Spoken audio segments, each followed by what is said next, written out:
titres de l'actualité ce jeudi, en Guinée, quelques jours après les élections locales, l'opposition dénonce des tentatives de falsification des résultats des urnes.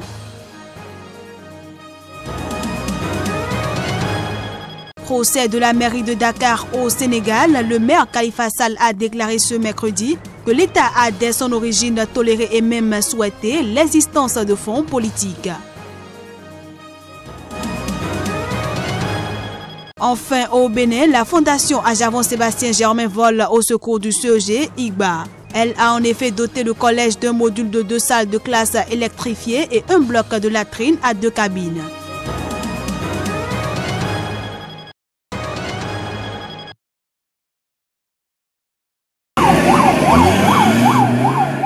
Ce sont les premières élections depuis la fin des régimes autoritaires qui ont dirigé la Guinée pendant plus de 50 ans. Mais des violences s'en sont suivies.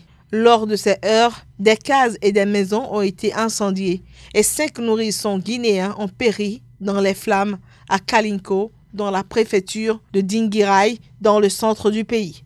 Par ailleurs, un étudiant de 23 ans, blessé par balle mardi dans la banlieue de Conakry, avec 2 autres personnes, a succombé à l'hôpital dans la nuit de mardi à mercredi.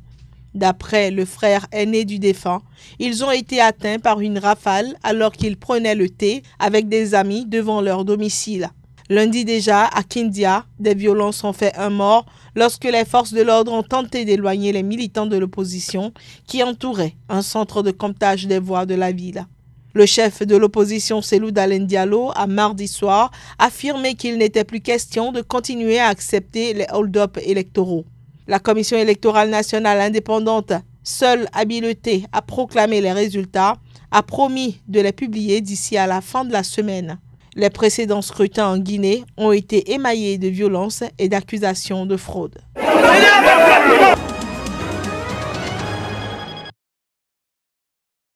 On a vu certains responsables du gouvernement, des directeurs nationaux, sillonner les bureaux de vote, aller faire des forcings, chercher à intimider les gens.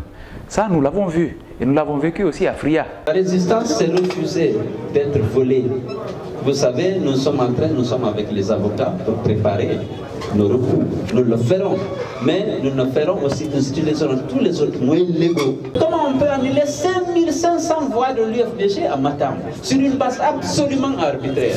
Les gens ont fait des efforts. On s'est battu pour que ces élections aient lieu. D'autres sont même venus manifester. Ils ont fait la campagne. Lorsqu'ils votent librement et qu'on annule leur vote, ils ont le droit de protester. Le maire de la ville de Dakar a soutenu lors de l'audience de mercredi que l'État sénégalais a dès son origine toléré et même souhaité l'existence de fonds politiques échappant aux règles comptables habituelles au sein de la mairie. Gestionnaire de la ville depuis 2009 et en détention provisoire depuis mars 2017, l'homme âgé de 62 ans a déclaré qu'ainsi l'a voulu l'État. En effet, il doit répondre avec 7 de ses collaborateurs de dépenses de plus de 2 700 000 € prélevées, selon la justice, dans les caisses de la mairie de Dakar. Mais Khalifa Sall se retrouve dans de beaux draps, ses collaborateurs expliquant au tribunal depuis le début de la semaine avoir fabriqué et approuvé de fausses factures d'achat de riz et de mil afin de dégager des sommes dont disposait le maire pour ses dépenses politiques. Dissident du Parti socialiste, une formation appartenant à la majorité du président Macky Sall, le maire avait qualifié lundi son procès de politique. Mais les représentants de l'État assurent au contraire que c'est sa seule gestion municipale qui est en cause.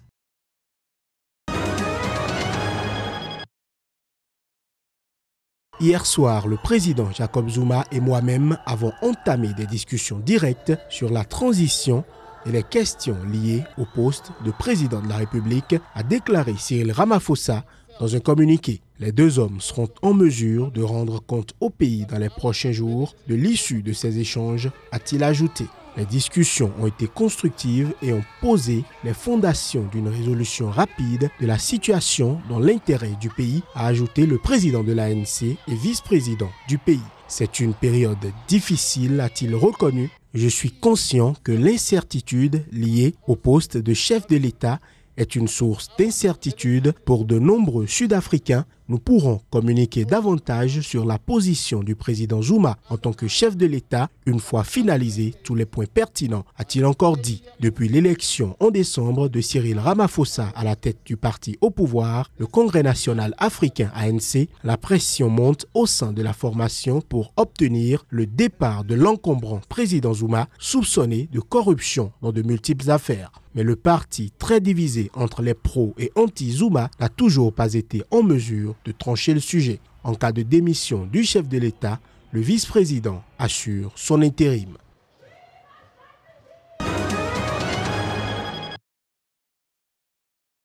Une récente offensive pour déloger Boko Haram de son bastion dans la forêt de Sambisa dans l'état du Borno a échoué, a assuré Abubakar Shekau, promettant de poursuivre le combat contre les autorités nigérianes et l'éducation occidentale. La personne qui se réclame du nationalisme, nous la combattons. La personne qui prône de diffuser l'éducation occidentale, celle des mécréants, nous la combattons. Wanda yake jan sojoji a Maiduguri waye yake magana nan kana cewa ka zo ka gama da Saudiya wato Sambisa.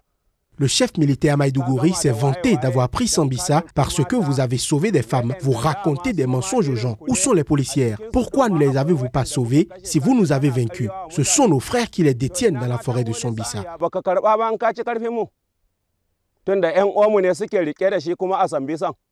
Le gouvernement du Nigeria s'est proclamé à plusieurs reprises vainqueur de Boko Haram, qui signifie l'éducation occidentale est interdite en langue Hausa. Le président nigérian Muhammadu Buhari a ainsi assuré en décembre 2015 que les djihadistes avaient été techniquement battus. Les capacités de Boko Haram se sont affaiblies depuis 2014 quand le mouvement djihadiste contrôlait des secteurs du nord-est du Nigeria. Mais il constitue toujours une menace. Des combattants de ce groupe se sont encore emparés dimanche dernier d'un village dans le nord-est, tuant 2 personnes. 6 autres personnes ont péri dans une attaque dans le nord du Cameroun.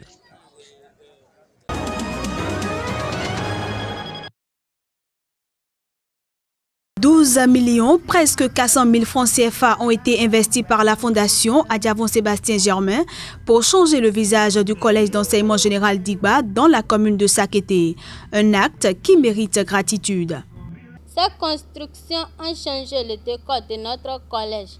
Elles l'ont rendu plus attrayant. Merci infiniment, Président Adjavon. Nos sincères remerciements vont à l'endroit de cet homme au cœur et aux mains ouvertes. Vrai citoyen et vrai patriote. Pour l'administration du collège, c'est un soulagement. Le cycle des salles volantes est terminé, mais pour parvenir à cette fin, il a fallu un parcours de combattant. C'était en effet en 2014 que, dans la recherche de solutions aux multiples problèmes de notre collège, que l'administration dont nous avions l'insigne honneur de diriger s'est associée aux membres de l'ex-bureau APE et à d'autres compatriotes du village pour engager des négociations avec plusieurs de nos partenaires techniques et financiers afin de régler ce problème crucial de manque de salles de classe dans notre collège.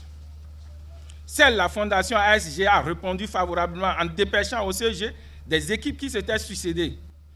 En 8 années d'existence pour la Fondation, c'est 268 salles de classe dans le primaire que le secondaire, une cinquantaine de latrines de 4 et 2 cabines, 2 laboratoires SVT et PCT et une dizaine de puits et forages qui ont été réalisés. Au total, 123 projets ont été mis en œuvre depuis 2009. Les infrastructures que nous inaugurons aujourd'hui comprennent un module de 2 salles de classe entièrement équipées en mobilier et un bloc de latrines à 2 cabines. Son coût total de réalisation est de 12 368 769 francs CFA. Dans un système éducatif où tout est à l'urgence, la question des infrastructures immobilières et mobilières reste prioritaire et depuis, la Fondation Adjavon Sébastien Germain s'y investit. Des projets à venir dans le domaine ne sont plus à chiffrer.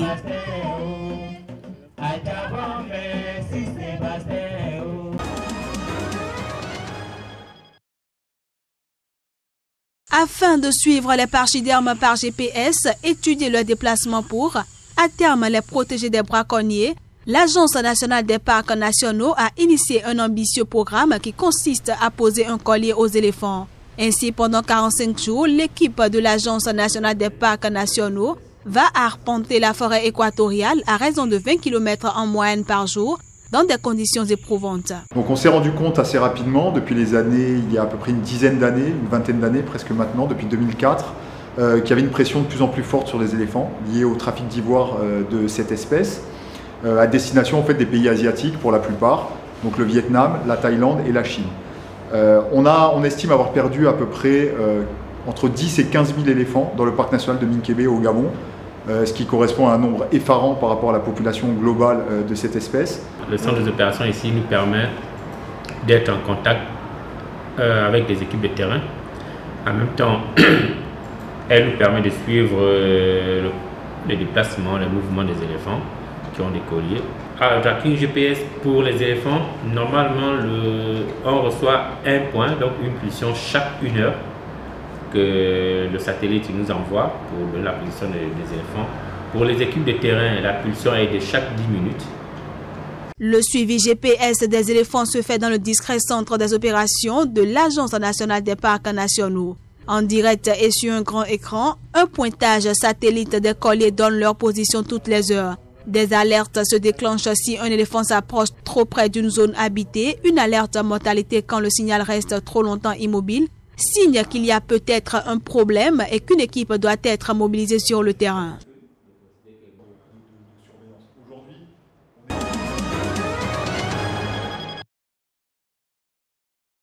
Nous appelons à la tenue d'un procès équitable pour John Tshibongu, a déclaré Florence Marshall, porte-parole de la MONUSCO, au cours d'une conférence de presse à Kinshasa. Le Bureau conjoint des Nations Unies aux droits de l'homme en RD Congo, BCNUDH, suit ce cas, a-t-elle affirmé, en réponse à une question d'un journaliste. Le bureau n'a également pas eu accès à la demande d'extradition. Donc, nous ne sommes pas en mesure d'affirmer si cette extradition s'est déroulée dans les règles ou non, dans la mesure où nous n'avons pas eu accès au dossier, a-t-elle ajouté. Colonel déserteur de l'armée congolaise, John Tshibongu a été extradé lundi vers la République démocratique du Congo depuis la Tanzanie après avoir menacé de chasser le président Joseph Kabila du pouvoir, selon le ministre de la Justice, Alexis Tambwe Mwamba.